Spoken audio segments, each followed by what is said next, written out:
Ça va venir notre deuxième partie.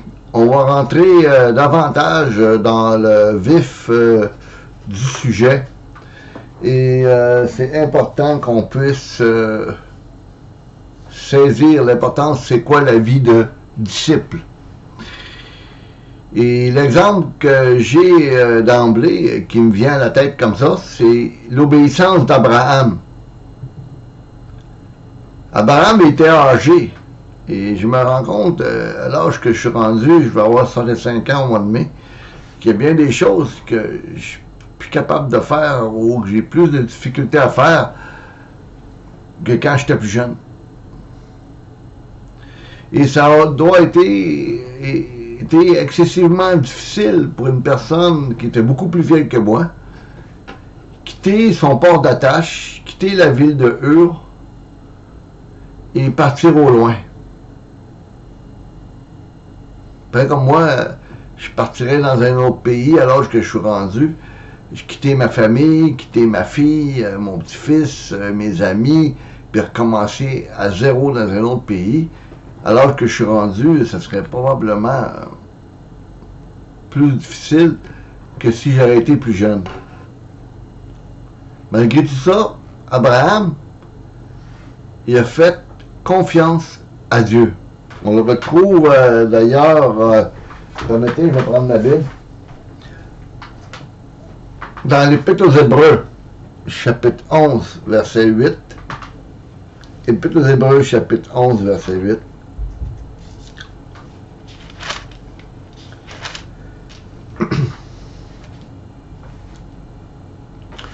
C'est par la foi qu'Abraham a obéi lorsque Dieu l'a appelé et qu'il est parti pour le pays qu'il devait recevoir en héritage. Il est parti sans savoir où il allait. C'est pas mal inquiétant, ça. Tu t'en vas à un endroit, tu connais pas où tu t'en vas, tu obéis à une voix que tu n'as probablement entendue la première fois. C'est ton premier contact avec un Dieu qui est saint, le créateur de l'univers, puis il te demande de quitter ton confort. Il te demande de quitter tes amis, ta parenté, les gens que tu connais. Puis va-t'en, là, pars. Tu sais pas où tu t'en vas, mais moi, je vais te le montrer à mesure où tu dois aller. C'est pas mal déstabilisant, ça. Malgré tout, Abraham a obéi. Puis il a fait confiance à Dieu. Il a fait confiance à celui qui lui parlait. Est-ce que Dieu nous parle réellement dans notre cœur? Est-ce qu'on réalise des fois que Dieu nous demande d'abandonner des choses? Parce que dans le fond, ça nous fait du mal.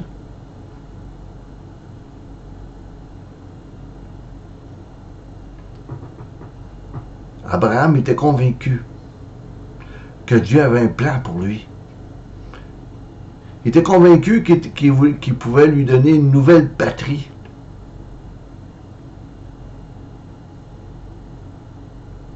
Il était convaincu de la bonté de Dieu. Il était convaincu de ses promesses. Est-ce qu'on croit réellement aux promesses de la parole de Dieu dans nos propres vies? Est-ce qu'on réalise réellement que Jésus a dû souffrir afin que ces promesses-là, on puisse être capable de les prendre pour nôtres?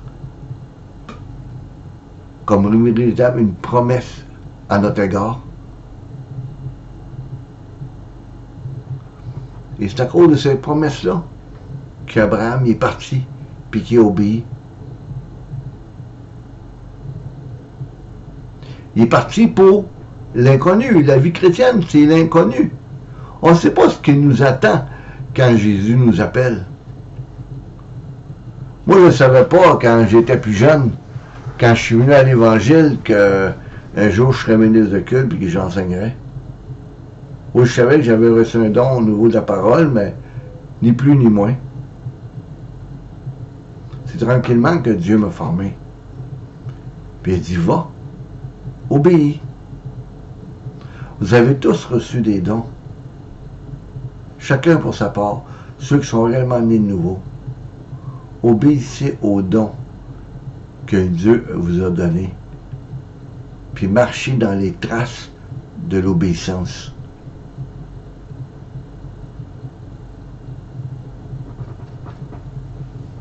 Abraham a obéi à l'appel de Dieu malgré tous les bouleversements qu'il pouvait rencontrer sur son chemin. Vous savez, c'est comme je disais tantôt, c'est déstabilisant de partir de pied bagage, puis tu sais pas où tu t'en vas.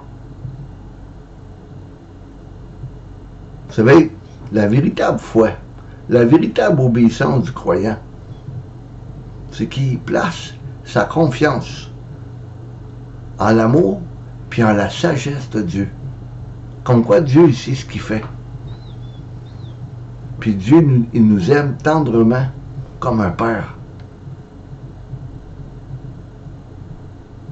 La foi, là, comme Abraham, c'est de s'en remettre totalement à Dieu. Donc, elle implique l'obéissance. Si Dieu vous demande de faire quelque chose, faites-le. Obéissez. Obéissez à ses directives. Comme Abraham a obéi aux directives de Dieu et qui est devenu le père de la foi. Dans l'Épître aux Romains, chapitre 1, verset 5,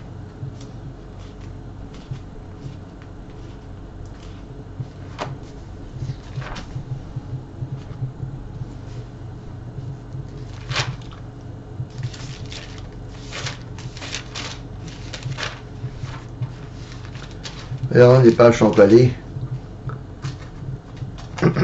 Romains 1, verset 5.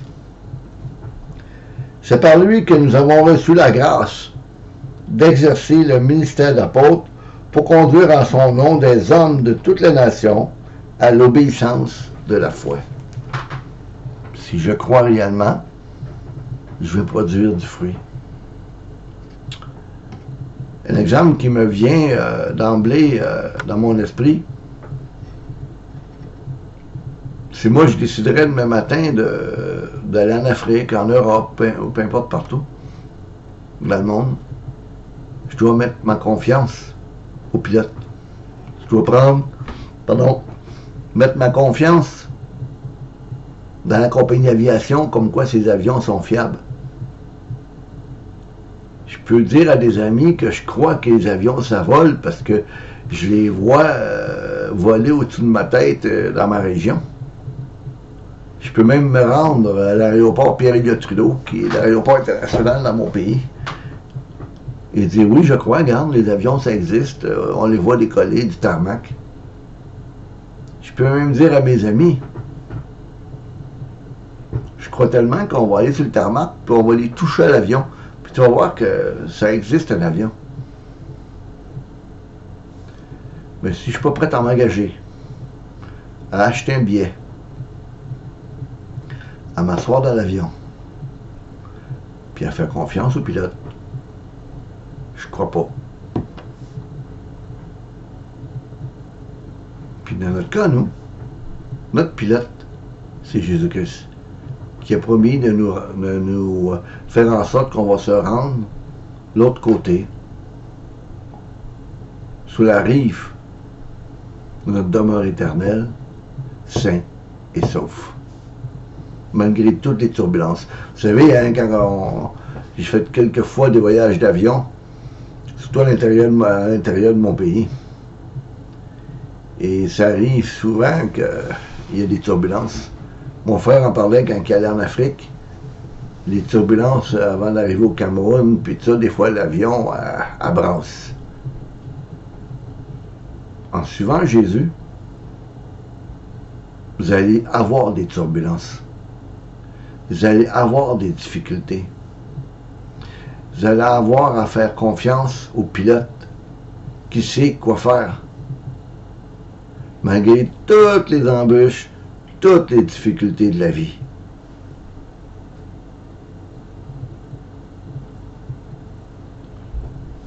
L'obéissance a un lien direct avec la véritable foi.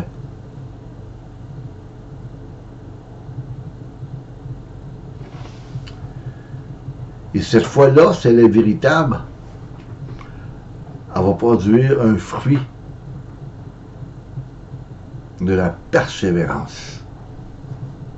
Vous savez, quand un fermier va planter des graines de la semence, que ce soit des carottes, des légumes, des, je sais pas moi, des fruits ou autre chose, il ne s'attendra pas à côté de la graine qu'il vient de planter pour savoir quand est-ce qu'elle va pousser. Il a confiance. À cause qu'il a planté la graine, à cause de la pluie, à un moment donné, il y a une petite plante qui va sortir, puis le fruit va suivre. Excusez. Il va persévérer dans son travail. Parce qu'il va avoir confiance que le sol va lui rendre le fruit de son labeur.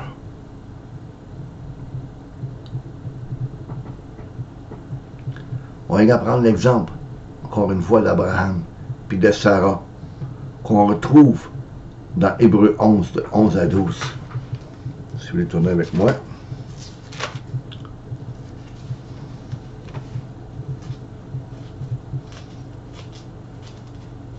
Hébreux 11, de 11 à 12.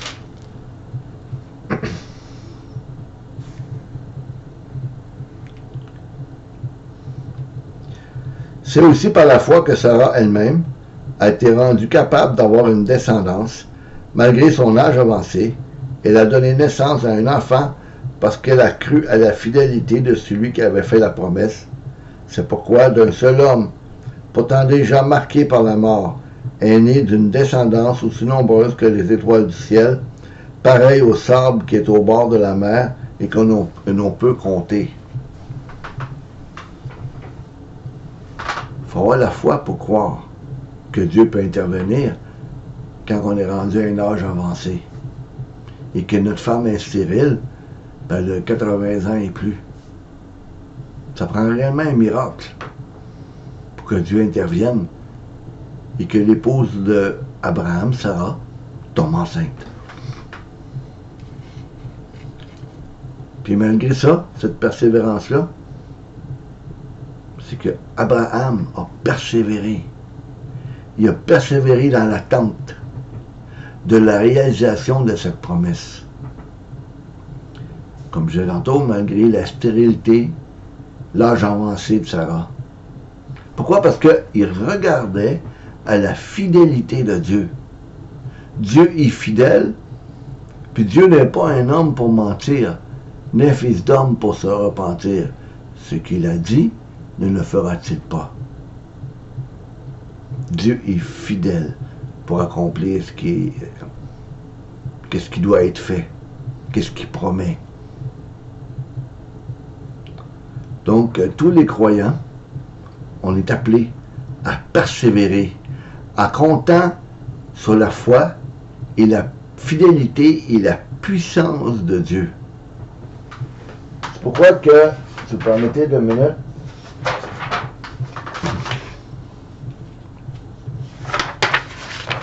c'est pour ça que on va faire je vais développer un petit peu plus sur l'importance de la persévérance du disciple. Dans quoi, dans le fond, le disciple va-t-il persévérer?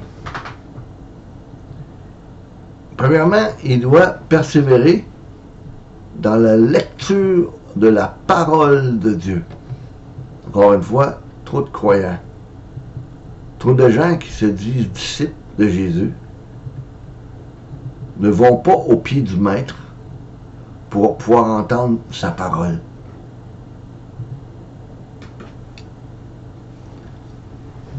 La parole de Dieu est la source de la foi, de la véritable foi, puis la nourriture spirituelle du croyant. Dans Romains 10, verset 17,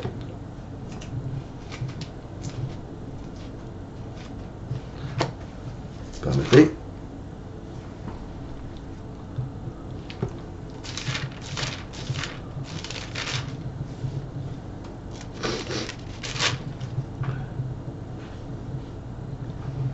Ainsi, la foi vient de ce qu'on entend.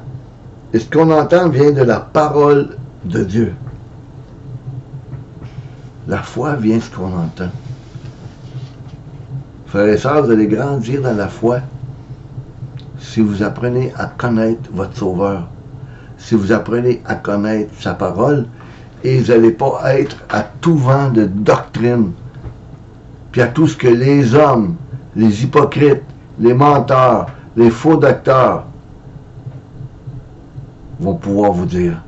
Mais vous allez avoir une foi solide dans ce que Dieu dit, parce que ce que Dieu dit, il l'accomplit. Dans 1 Timothée 4,6, il a dit ceci aussi. 1 Timothée chapitre 4, verset 6.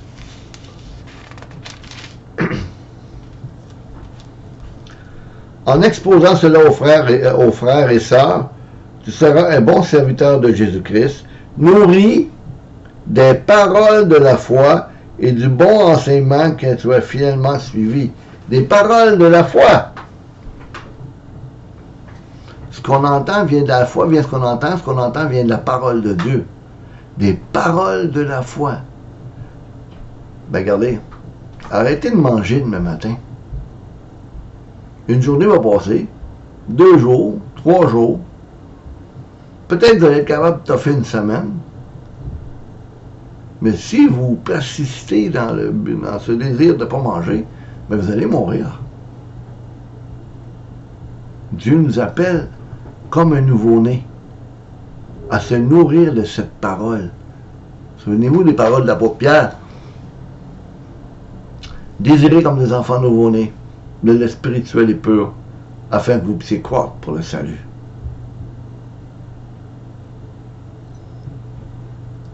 Il est indispensable que celui qui veut réellement grandir, que celui qui cherche réellement à être un disciple de Jésus-Christ, c'est indispensable qu'il doit persévérer dans la lecture puis dans la méditation de sa parole. D'ailleurs, l'apôtre Jacques, dans Jacques 1, 23-25, en parle.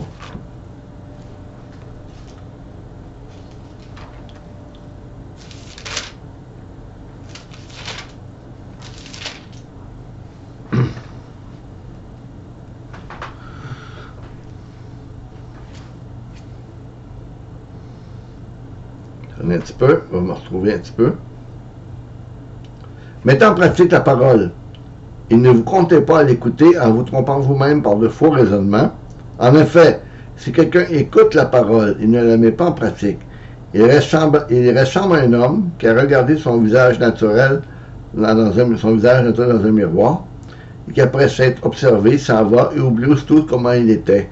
Mais celui qui aura plongé le regard dans la loi parfaite, la loi de la liberté, et qui va avoir persévéré, celui qui n'a pas oublié ce qu'il a entendu, mais qui se met au travail, celui-là sera heureux dans son activité. L'importance de plonger dans la parole. L'importance de s'appuyer sur cette parole. Vous savez, vos pasteurs là-bas ne sont pas toujours à côté de vous. Vous ne pouvez pas arriver indéfiniment comme disciple, dire ben, je vais aller en parler à mon pasteur. Oui, au début, c'est normal. Mais vous devez apprendre à être fondé dans les Écritures, être capable de manier cette épée de l'esprit, être capable de vous défendre. Pour être, je crois que c'est 1 Pierre 3,15 qui dit « Sanctifiez dans vos cœurs Christ le Seigneur, étant toujours prêt à vous défendre avec douceur et respect devant quiconque vous demande raison de l'espérance qui habite en vous. » Pardon, être capable de vous défendre. Si vous ne lisez pas la parole, si vous ne l'étudiez pas, vous ne pouvez aspirer à une vie de disciple. Parce qu'un disciple va copier son maître. Un disciple était à genoux, assis près de son maître, puis qu'il l'écoutait, puis il désirait faire tout ce que le maître faisait. Dieu nous appelle à suivre Jésus, à être à l'écoute de sa parole. Et quand nous lisons cette parole, nous pouvons comprendre les bienfaits que ça peut faire à notre âme.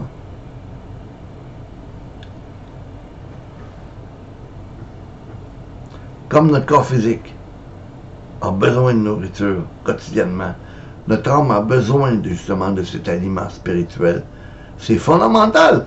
J'aurais jamais, ça fait 38 ans que j'étais à l'Évangile, et si j'aurais pas mis le nez dans ma Bible, si j'aurais pas cherché sa parole, j'aurais pas persévéré. C'est impossible. C'est le monde qui m'aurait attiré. Mais je sais très bien que c'est sa parole qui m'a gardé. C'est pour ça qu'il est important de persévérer chaque jour dans la lecture et la méditation personnelle de sa parole, puis essayer de comprendre les doctrines fondamentales, comme quoi que Dieu est un. Pas trois, un.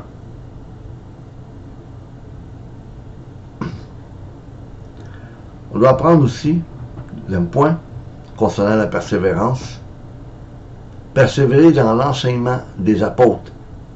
Acte 2, 42, dans le livre des Actes, au chapitre 2, verset 42, on retrouve cela. Si vous me laissez 2 minutes pour pouvoir me rendre à Acte 2, c'est fait.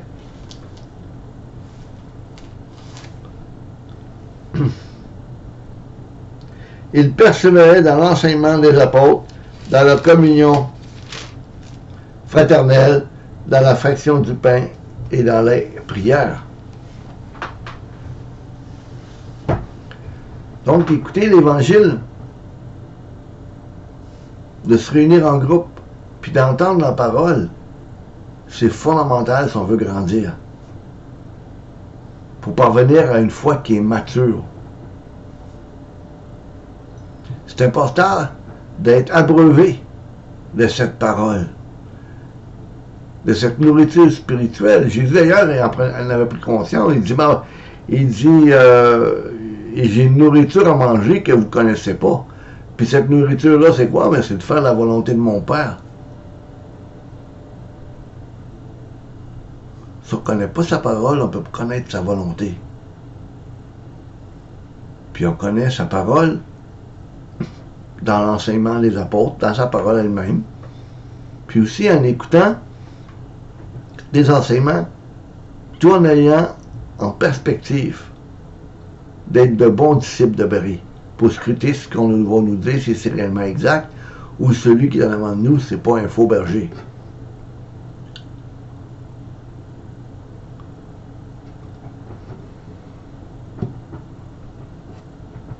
C'est pourquoi que c'est important que le véritable croyant a besoin de bases, de comprendre les bases de l'Écriture pour être instruit dans la vérité biblique et connaître les doctrines fondamentales. 2 Timothée 3, de 14 à 16.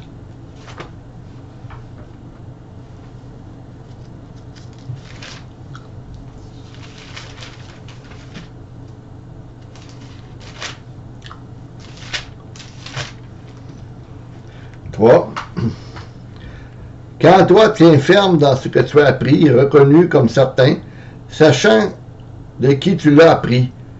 Depuis ton enfance, tu connais les Saintes Écritures qui peuvent te rendre sage en vue du salut par la foi en Jésus-Christ. Toute Écriture est inspirée de Dieu et utile pour enseigner, pour convaincre, pour corriger, pour instruire dans la justice, afin que l'homme de Dieu soit formé et équipé pour toute bonne œuvre. C'est important, cette parole. Et à maintes reprises, même dans l'Ancien Testament, je garde ta parole tout près de mon cœur afin de ne pas pécher contre toi. Josué 1, 8 et 9, que ce livre de la loi ne s'éloigne point de ta bouche, médite-le jour et nuit, afin que tu sois fidèle selon tout ce qui est écrit, car c'est alors que tu auras du succès dans tes entreprises, car c'est alors que tu réussiras. C'est important, même fondamental, vital. Un bébé ne peut pas survivre s'il ne boit pas le lait de sa mère. On ne peut pas survivre si on ne s'approche pas de la parole. On va être attiré par le monde. On va servir un maître ou on va servir l'autre maître. Donc, l'importance de la parole de Dieu. Dieu a appelé des hommes pour transmettre cet enseignement. Celui qui est progressif et demande de la persévérance durant toute la vie du croyant, à la fois dans l'étude biblique, dans l'acceptation des vérités révélées et dans la mise en pratique qui en découle. Ça ne vous donne rien d'étudier la parole si vous n'avez pas le désir dans votre cœur de la mettre en pratique. Dans Jean 13, 7,